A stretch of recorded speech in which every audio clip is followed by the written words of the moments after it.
Posisi orang tua bagi anak-anaknya sangat diistimewakan dalam Al-Quran. Allah Subhanahu wa Ta'ala sendiri beri firman bagi umat Nabi Muhammad untuk menghormati, menyayangi, dan memuliakan orang tua.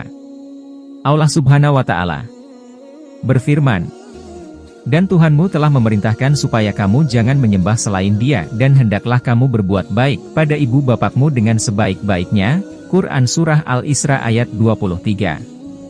Di ayat tersebut Allah Subhanahu wa Ta'ala memerintahkan para hambanya untuk senantiasa berbuat baik kepada orang tua. Berbuat baik kepada orang tua berarti mendekati ridha Allah Subhanahu wa Ta'ala. Sebaliknya, mendurhakai orang tua akan mengundang murkanya.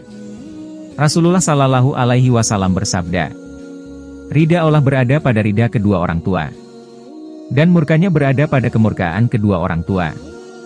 Umat Islam sepakat bahwa menyakiti hati mendurhakai orang tua adalah dosa besar.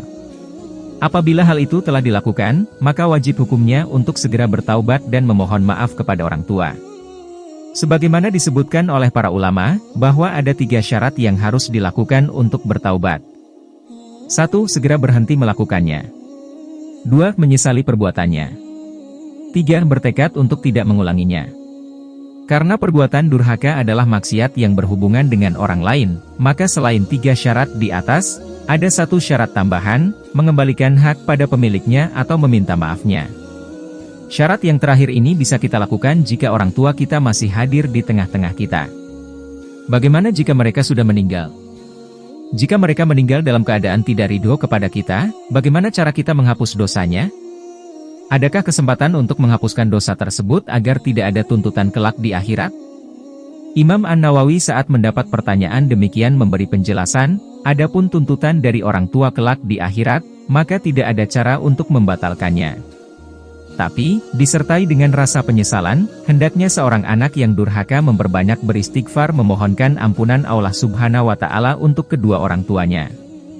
Apabila memungkinkan, hendaknya juga memperbanyak sedekah mewakili orang tuanya, memuliakan orang-orang yang dimuliakan oleh orang tua, misalnya teman-teman mereka dan sebagainya, menjalin silaturahim dengan keluarga orang tua, melunasi utang orang tua, atau kebaikan apapun yang mudah untuk dilakukan demi orang tua.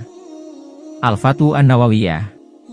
Alhasil, meskipun sudah tidak mungkin untuk meminta maaf kepada orang tua secara langsung, tapi kita masih bisa melakukan kebaikan untuk mereka. Saat bersedekah, kita bisa meniatkan pahalanya untuk mereka.